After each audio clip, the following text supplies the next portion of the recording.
हाँ जी,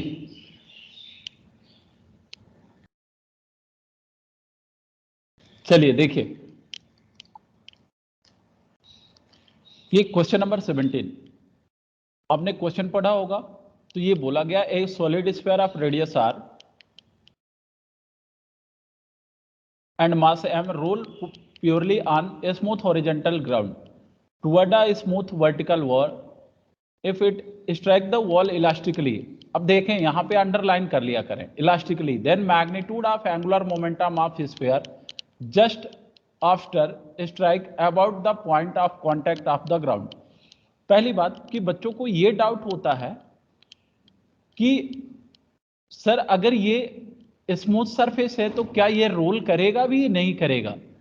तो बेटा जरूरी नहीं है कि रोलिंग के लिए रफ सरफेस भी होता है, कभी कभार हम लोग ये भी देखते हैं कि फ्रिक्शन जीरो होने के बावजूद भी रोल करता है, तो ये रोल कर रहा होगा। अब मैं आपसे ये बोल रहा हूं कि momentum, angular momentum just before collision अगर हम एंगुलर मोमेंटम की बात करें तो angular momentum just before collision ये कौन सा क्या कर रहा है बेटा।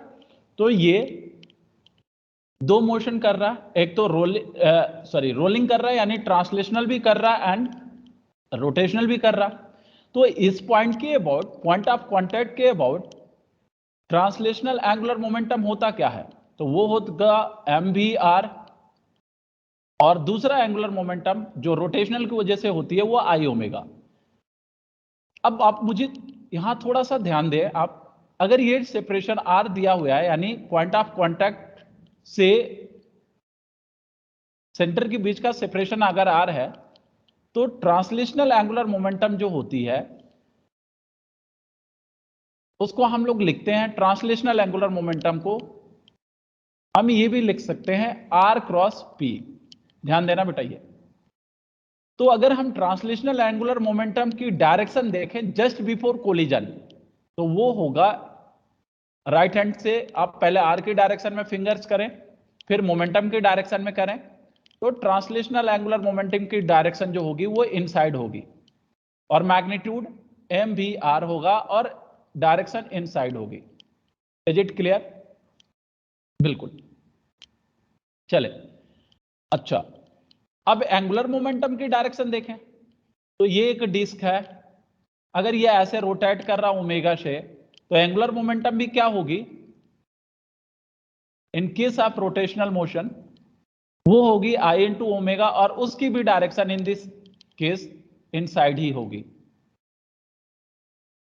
तो total angular momentum before collision अगर हम ये बात करें तो ये होगा एम वी आर माइनस होगा या प्लस होगा, तो जब दोनों सेम डायरेक्शन में है तो ये प्लस होगा, तो M V R plus I omega ये है total angular momentum before collision और इसकी डायरेक्शन है इनसाइड।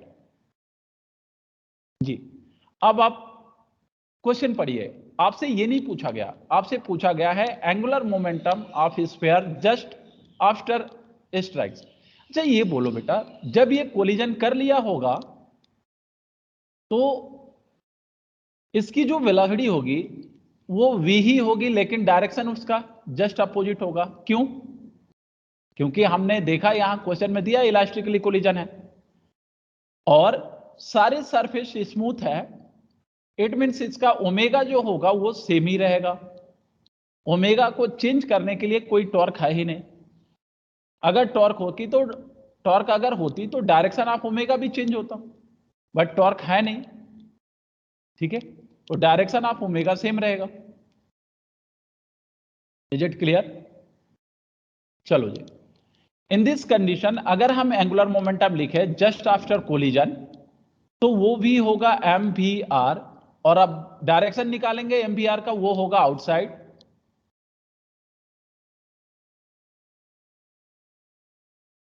और आई ओमेगा होगा inside plus I omega inside. जी अब सुनो, अगर डायरेक्शन उल्टा हो गया तो फिर हम बीच में यहां प्लस का साइन नहीं होगा, फिर माइनस होगा, ये आई इंटू ओमेगा। अब शेप क्या दिया है सॉलिड स्फीयर, तो आई की वैल्यू होगी M V R minus I की वैल्यू है 2/5 M R square omega square, sorry omega नहीं, ओमेगा स्क्वायर नहीं, ओमेगा, तो M R square into omega. ठीक बेटा, मैं इसको ऐसे लिख सकता हूं, M V R -2/5 M R into R omega को मैं वी लिख सकता हूं।